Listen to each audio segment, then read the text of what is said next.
al siguiente punto. El siguiente punto es la seguridad social de los trabajadores independientes, ¿sí? Entonces, lógicamente, es un punto que se incluyó precisamente por eso, porque es uno de los requisitos que nosotros tenemos que cumplir y entonces hay que saber quién cumple y quién no cumple, ¿sí? Frente a la seguridad social de los trabajadores independientes, tenemos que aquí en Colombia jurídicamente se han cometido muchos errores. Se ha cambiado una y otra vez, ¿cierto? La última referencia que tenemos normativa es que la ley 1753, en el artículo 135, este fue el plan de desarrollo del segundo mandato del presidente Santos, estableció la seguridad social, ¿cierto? Se extralimitó, ¿cierto? Porque la hizo dentro del plan de desarrollo. ¿Y qué tiene que ver el plan de desarrollo con una norma en la cual se señala cómo los trabajadores independientes deben pagar su seguridad social?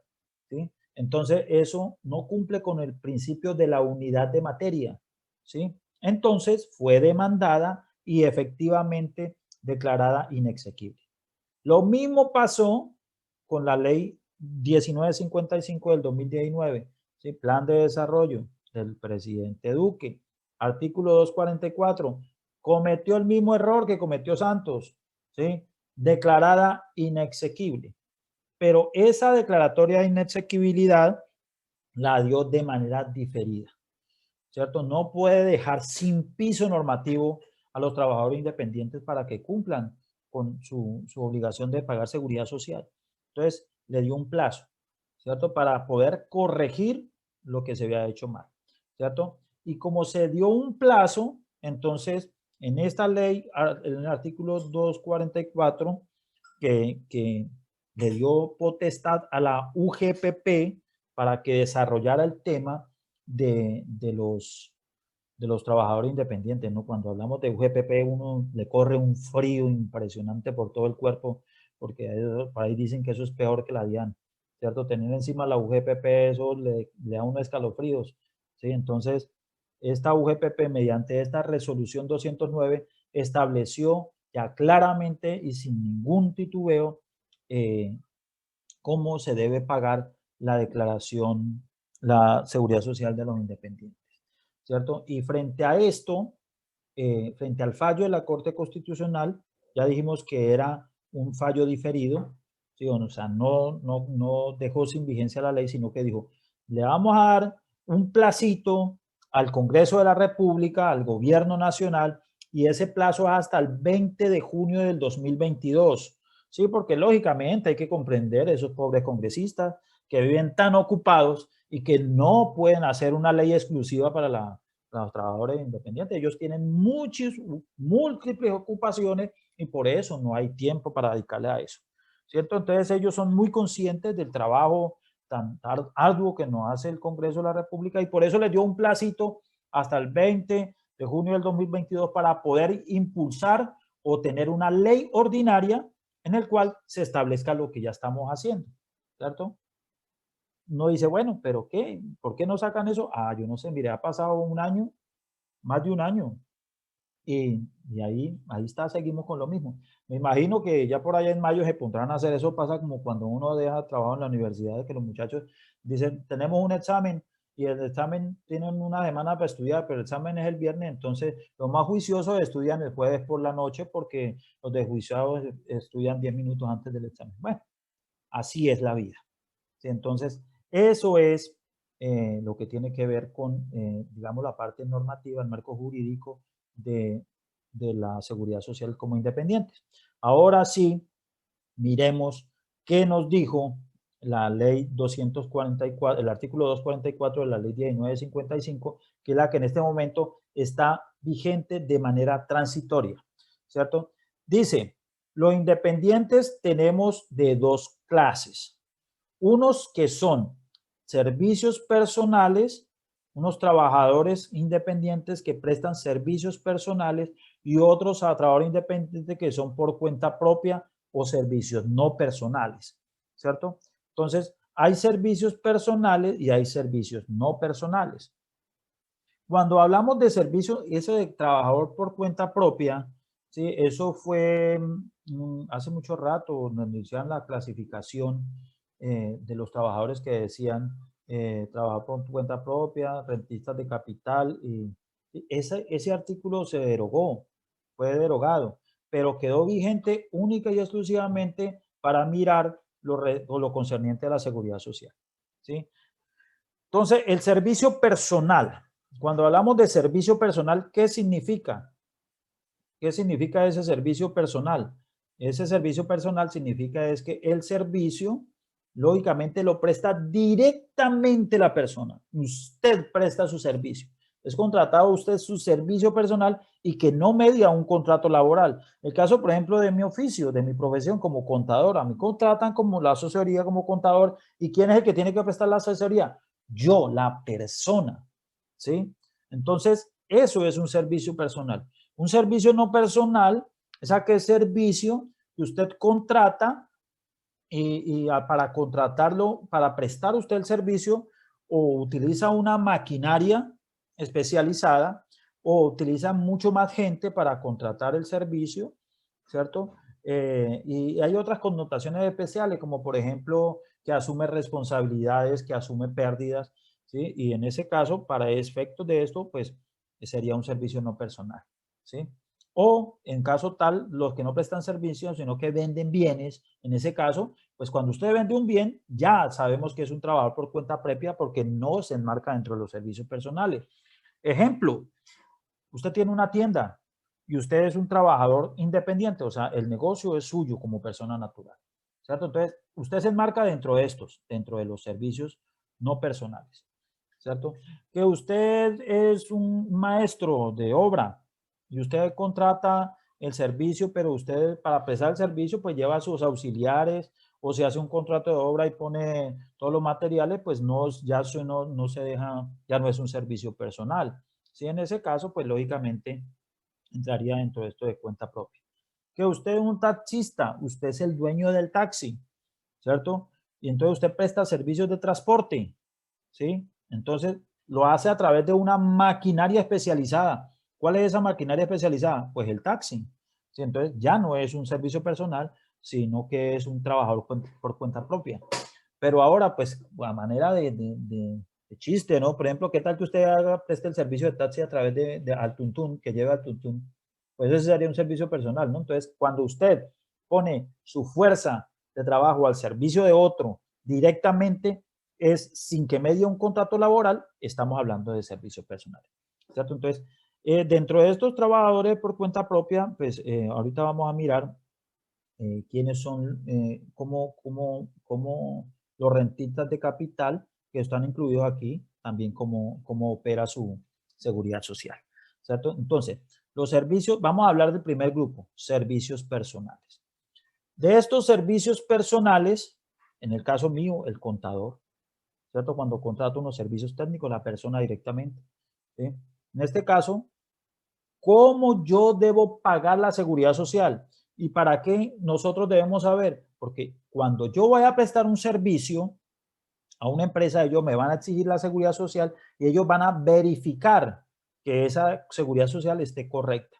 Entonces, estos servicios personales, dice que para que usted esté obligado a pagar seguridad social, pues tiene que tener un ingreso neto igual o superior a un salario mínimo. O sea, que si su servicio es menor a un salario mínimo, pues no estaría obligado a prestar servicio, a pagar seguridad social, ¿cierto? Entonces, primera conclusión frente a servicios personales. Si el servicio es menor a un salario mínimo, usted no debe verificar seguridad social, porque usted tiene que verificar la seguridad social de su empresa. El señor puede tener más ingresos en otras partes, pero si no supera ese salario mínimo como ingreso, pues no le va a pedir seguridad social. ¿Listo? Ahora, la seguridad social se paga mes vencido, ¿sí? Mes vencido. Y tiene usted 10 días siguientes al pago. Las empresas nos exigen que radiquemos la cuenta antes al 30. Y entonces uno dice, yo no le doy entrego seguridad social porque yo tengo plazo hasta el 10. Sí, uno lo puede recepcionar, la puede recibir, pero lógicamente, vamos, ahorita que miremos en la tarde las retenciones por rentas de trabajo, pues yo no le voy a tener en cuenta la seguridad social para disminuir la retención en la fuente y tampoco le voy a dar trámite a esa cuenta porque usted tiene un requisito pendiente y es que ese requisito pendiente es que me tiene que tener la seguridad social, ¿cierto? Entonces, ¿qué le toca hacer a uno? Pues pagar anticipadamente. Cuando yo el 30 estoy pagando la seguridad social y estoy mandando las cuentas. ¿Sí? Porque lógicamente tiene que estar dentro del mismo mes. Si no, pues espérese y se le va a demorar más la platica. ¿Cierto? Ahora, ¿cómo yo verifico que la persona esté cumpliendo con el pago correcto del IBC? ¿Sí? ¿Cómo yo verifico? Entonces, el IBC es el 40%, IBC es ingreso base de cotización. Yo tengo que exigir que la base de cotización sea el 40% del ingreso, ¿sí? Sobre el valor mensualizado del contrato, lógicamente, cuando hay un contrato por mes, ¿no? Sí, entonces, en este caso, vamos a hacer un ejercicio. Vamos a mirar a ver aquí cómo sería. Vamos a decir que al contador o al abogado o al que sea persona, vamos a decir que nosotros tenemos un contador y ese contador un contrato y que el valor de los honorarios mensuales que él devenga o que él gana es de, digamos, 3 millones de pesos. ¿Cierto? Que el contador, sus honorarios mensuales son 3 millones de pesos, ¿cierto? Entonces, 3 millones de pesos. ¿Cuál sería el IBC, el ingreso base de cotización? Lo que nosotros le debemos exigir a este contratista. Entonces, el IBC tiene que ser el 40%, ¿sí? El 40%. Entonces, como supera el salario mínimo de ingreso, yo le exijo la seguridad social. Y el IBC es coger esto por el 40%. O sea que él tiene que cotizar sobre 1.200.000, ¿cierto? Él tiene que cotizar sobre 1.200.000. ¿Qué debe cotizar? Salud, el 12.5%, porque los independientes a nadie nos ayudan a pagar, todos nosotros asumimos salud, pensión, la pensión es el 16%, y si el IBC es superior a 4 salarios mínimos, pues tendrá que cotizar el 1% adicional, ¿sí? Y si es un contrato que dura más de un mes, entonces tendremos que exigirle ARL. Y es ARL para un profesional es el nivel 1, que es el 0,522%. ¿Cierto? Todo esto debemos exigirlo. ¿Sí? Entonces, ¿cuánto él nos tiene como mínimo? Entonces, esto por el 12.5% sería, él tiene que pagar 150.000 de salud, pensión, tendría que ser 192.000, ARL, pues no le podemos exigir porque no supera los 4 salarios mínimos y la seguridad, el riesgo ARL, a ver que aquí me quedó mal por...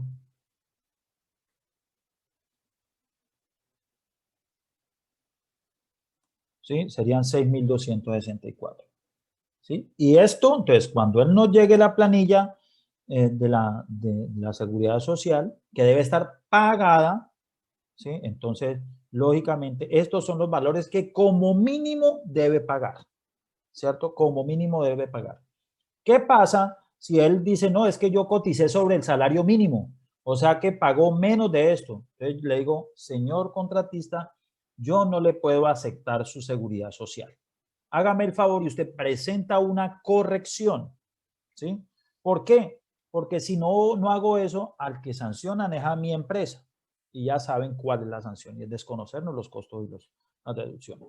Entonces, le puedo dar trámite, pero no le cancelo en tanto él no cumpla y no me traiga la seguridad social correspondiente, ¿cierto? Ahora, si este es el contrato y él paga más, pues significa que tiene otros ingresos en otras instituciones y lógicamente estaría cumpliendo. El problema es cuando esté por debajo de estos valores y eso es lo que nosotros debemos verificar, ¿cierto? Entonces, digamos que esa es, la forma de cómo calcular eh, la seguridad social de los servicios personales. Esa los independientes que prestan servicios personales. Fácil, ¿cierto? Ahora vamos con el segundo grupo, ¿cierto? Y que también de la misma manera tenemos que exigir la seguridad social. Y el segundo grupo es un ingreso que también, ¿cuándo pagan? Cuando su ingreso neto es superior a un salario mínimo, también pagan mes vencido, pero aquí la diferencia entre los servicios personales y los servicios personales y los trabajadores por cuenta propia, perdón, es el IBC. ¿Sí? El ingreso base de cotización. El ingreso base de cotización de los independientes de trabajo por cuenta propia es, cojo el ingreso, le resto las expensas necesarias y le calculo el 40%, ¿cierto? Esa es la forma adecuada de cómo. Y ahora, ¿qué son expensas necesarias? Las expensas necesarias son los costos y los gastos que usted incurre para poder generar su ingreso, ¿sí? Prácticamente es la utilidad neta, costos y gastos para poder generar su ingreso. Entonces, coge sus ingresos, le resta los costos, los gastos y a ese valor le calcula el 40%. Y uno dice, bueno, ¿y yo cómo, si yo tengo que verificar la seguridad social de esta persona, yo cómo lo voy a hacer? Pues entonces es sencillo. Ahí entro a jugar el papel la UGPP. Uy, me dio otra vez de escalofrío cuando digo UGPP, ¿cierto? Uy, que esa UGPP es terrible. Yo he tenido unos procesos con UGPP que dan miedo. A mí me cogió y me tocó pagar unos pesitos por no cumplir, pero como es que hasta que uno no le pasa, uno no cree en las cosas. Entonces, por eso le estoy diciendo a usted, hay que cumplir con la seguridad social, porque esos de UGPP, uy, me volvió a pasar el corrientazo. Esos de la UGPP son terribles. ¿Cierto? Que le llegue usted un carrito, señor trabajador independiente, usted no está cumpliendo como debe ser la seguridad social, ¿cierto? Corrija su actuación o si no, le hacemos el proceso completo y uno corre. Y he visto personas que no han corrido como corrí yo y le tienen unas cuentas y les ha tocado prácticamente insolventarse y perder su vida crediticia y su vida laboral por las deudas tan impresionantes con la UGPP. Que eso no debería ser así. Sí, tiene toda la razón, pero es como es que a veces no cumplimos y nos hacemos los locos. Sí, entonces yo siempre digo, hay que coger la culebra por la cabeza. Se le llegó un correo de la DIAN. Ojo con eso. Si a usted le llega un correo de la DIAN, póngase las pilas porque algo está pasando. No deje que pasen las cosas. Porque si usted deja que pasen las cosas, ya después va a ser demasiado tarde. Que llegó un correo GPP, uy, me volvió a pasar de corrientazo. Ojo, eso es peor. Porque ahí sí lo pueden dejar en la calle. ¿Listo? Entonces, eso hay que ponerle mucho, pero mucho cuidado. Para ahí nos está preguntando que aplica la prescripción para la UGPP. Ojo con eso. Pensión nunca prescribe. O sea que si usted ha incumplido su pensión por 10 años, la UGPP le puede hacer efectivo la pensión. La seguridad social, la salud y las otras sí prescriben a los 3 años, pero pensión nunca prescribe. ¿Sí? Entonces, si no prescribe, eso es algo muy delicado. ¿Listo? Aplica, entonces el sistema, la UGPP sacó un sistema presuntivo para que las empresas puedan verificar, ¿sí? Verificar la seguridad social de los trabajadores independientes por cuenta propia. ¿Cómo así que un sistema presuntivo? Ellos sacó un cuadrito y con base en ese cuadrito, dependiendo de cada actividad, usted con el nivel de ingresos, usted aplica un porcentaje de costos y calcula su IBC y sobre ese IBC usted tiene que pagar. ¿sí? Entonces, usted tiene que cumplir y de esa manera la empresa puede verificar. Entonces, este sistema de sistema presuntivo aplica para contratos diferentes a prestación de servicios personales, el que fue el que miramos anteriormente, ¿cierto? Si un servicio personal, acuérdese, el 40% es el CVC y sobre ese paga. Si es otro contrato diferente, que la empresa contrató, hizo un contrato de obra, ¿cierto? Que hizo un mantenimiento, ¿cierto? Con todos los materiales incluidos. Bueno, todas esas situaciones que se pueden presentar. Entonces, por este sistema nosotros tenemos que exigir la seguridad social. ¿Cuál es el IBC, ingreso base cotización? Cogemos el ingreso y le calculamos el porcentaje de costos, ¿cierto? Le calculamos el porcentaje de costos. Ese porcentaje de costos me dará, pues, lógicamente, un IBC, y a ese IBC yo le calculo este porcentaje, ese porcentaje de costos ¿cierto? Dependiendo de cada actividad. Por ejemplo, si es comercio al por mayor, al por menor, por ejemplo, compramos unos mercados a una supermercado, a una tienda, entonces le admite unos costos del 75.9, ¿sí? Que es el sector agropecuario, entonces le admite unos costos del 73, que es una industria, el 70%, que si es una actividad de transporte, mire, transporte, 66.5, un contrato de obra por construcción, el 67.9%, ¿sí? Entonces, dependiendo de cada actividad, tiene un porcentaje y entonces, ¿cómo haríamos el cuento? Entonces, vamos a un comerciante.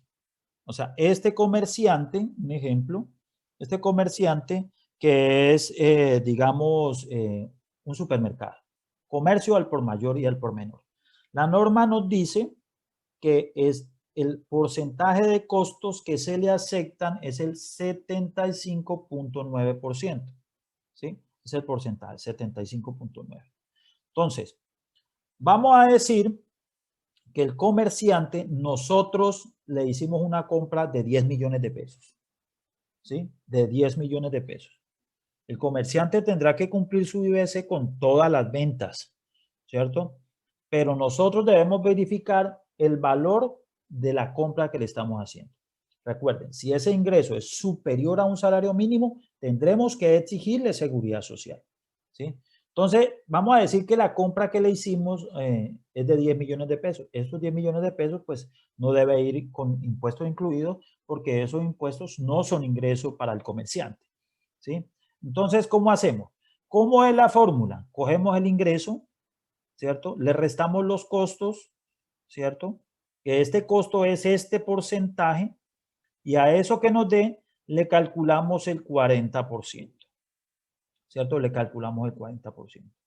¿Listo? O sea que el IBC, entonces en este caso, nuestro ejemplo, son el ingreso base de cotización, los 10 millones de pesos, menos el 75.9% que está aquí, mírelo, 75.9. O sea, son 7.590.000. Es el 75.9 de 10 millones.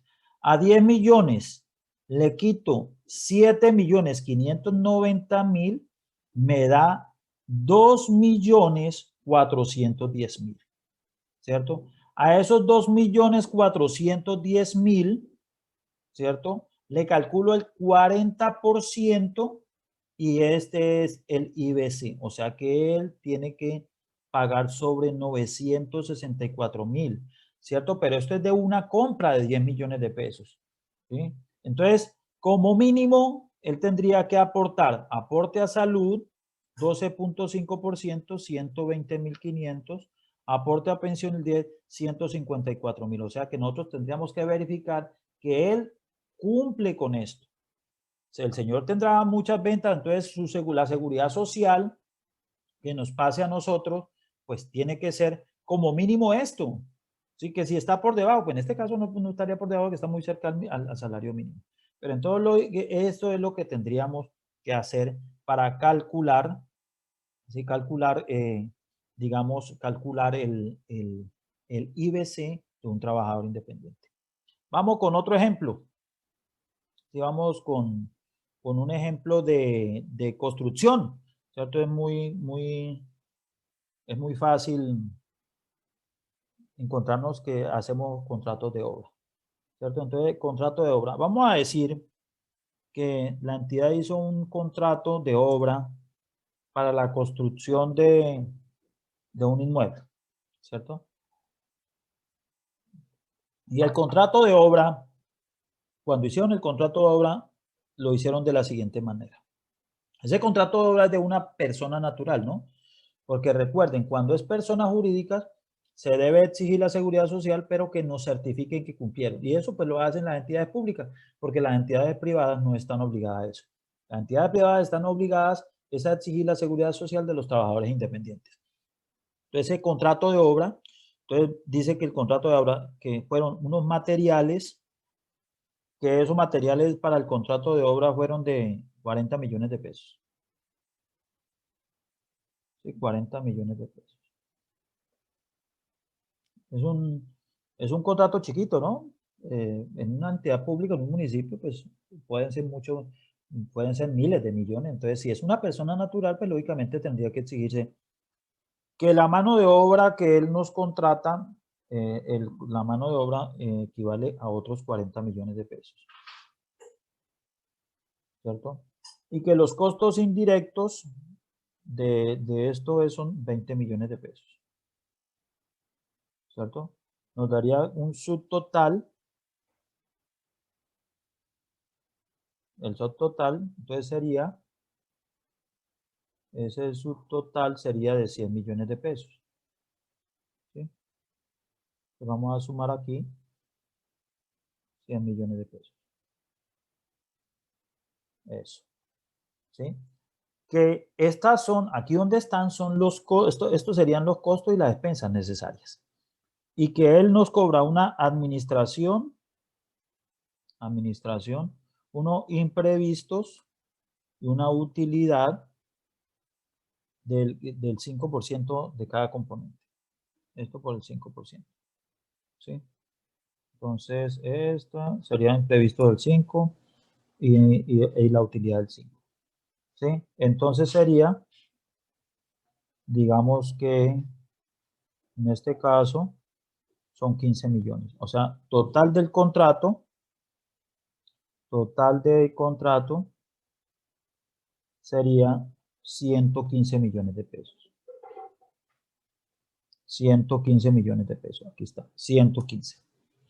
Y que él nos cobra un IVA del 19%.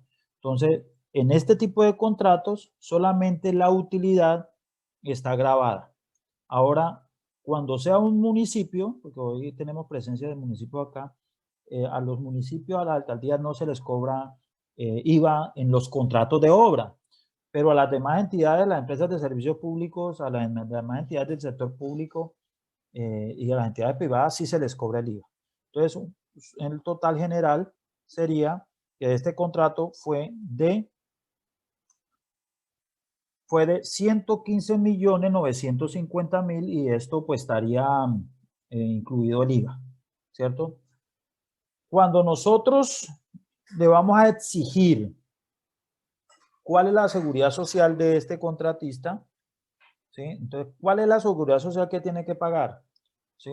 Tendría que pagar, entonces vamos a calcular el IBC. Entonces, el IBC, ¿cuánto es el ingreso? ¿Sí? El ingreso para él son los 115 millones, el ingreso bruto, ¿cierto? Costo presuntivo que nos admite la UGPP. Entonces vamos acá a nuestra tablita. Dice, la construcción nos admite un 67,9%. ¿Sí? Entonces, dependiendo de la actividad, el 67,9%. Esto es lo que nos acepta como costo, ¿cierto? 69,7%. Pues cogemos estos 115 millones y le calculamos el 67,9%. O sea que admite unos costos de 78.085.000 pesos. A este subtotal, sacamos el subtotal, a estos 115 le restamos estos 78 millones, nos da un subtotal de 36 millones. Y el IBC, ingreso base de cotización, que es del 40%, entonces cogemos estos 36 millones, ¿cierto? Le sacamos el 40% y este señor tendrá que pagar una seguridad social sobre 14.766.000 pesos. 14 millones. Entonces tendrá que hacer un pago a salud del 12.5%, un pago a pensión del 16%, fondo de solidaridad del 1%. ¿Cierto?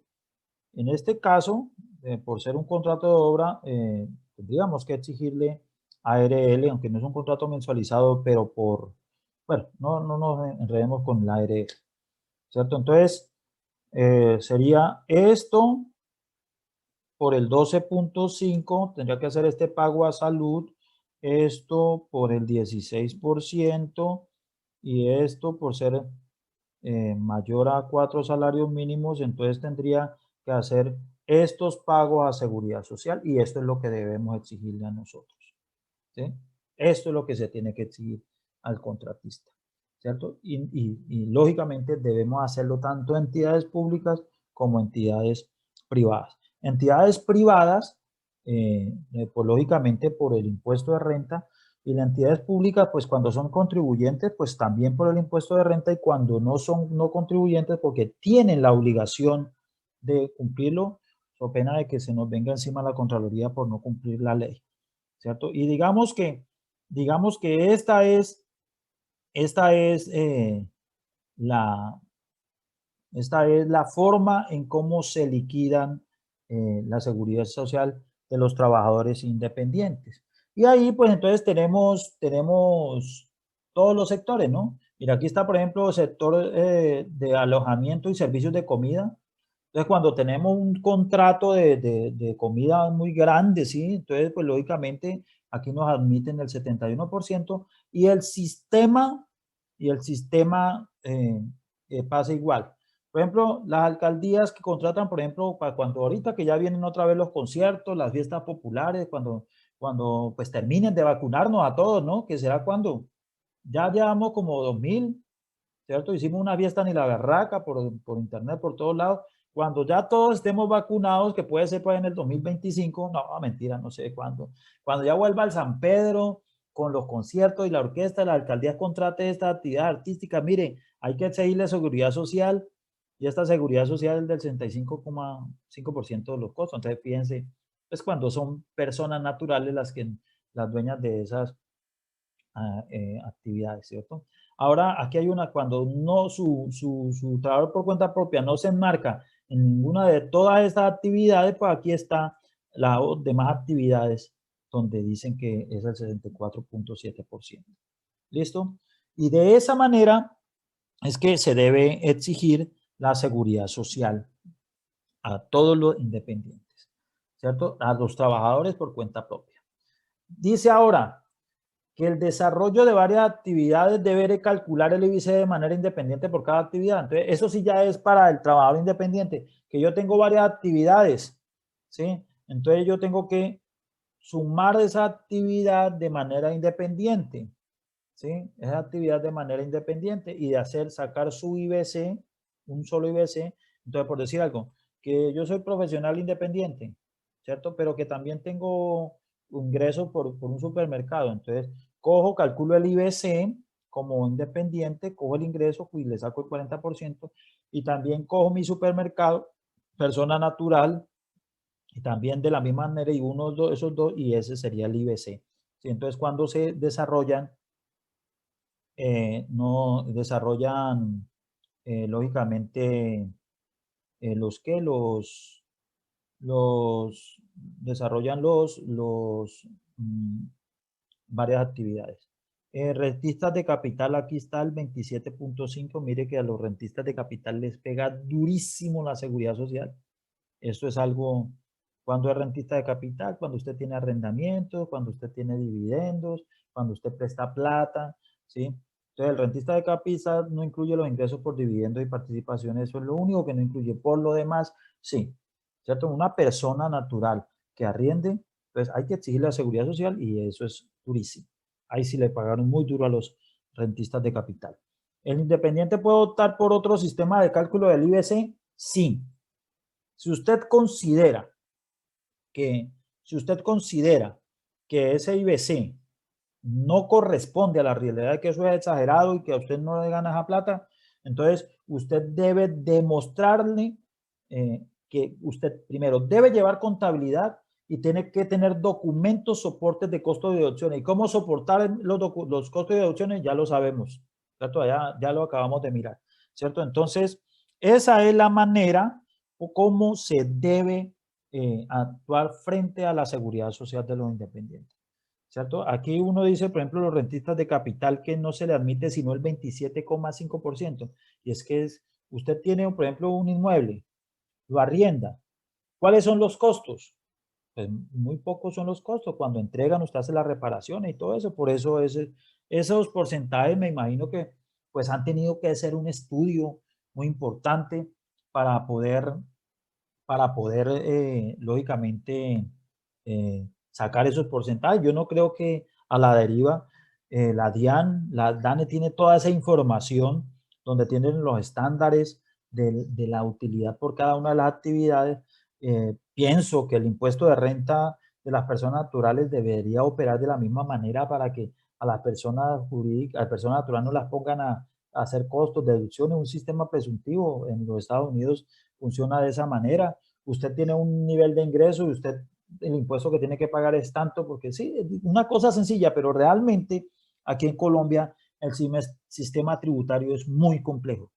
A los que nos gusta la tributaria, que de esto vivimos, nos toca estar en permanente estudio de las normas. Todos los días están saliendo. Miren, imagínense, la semana pasada estábamos contentos y salieron 3 resoluciones a estudiar, ¿sí? A estudiar. ¿Por qué? Porque nuestra profesión nos lo exige para que todos ustedes puedan vivir al día y tener la información debidamente actualizada, mitigando los impactos que pueda generar esto.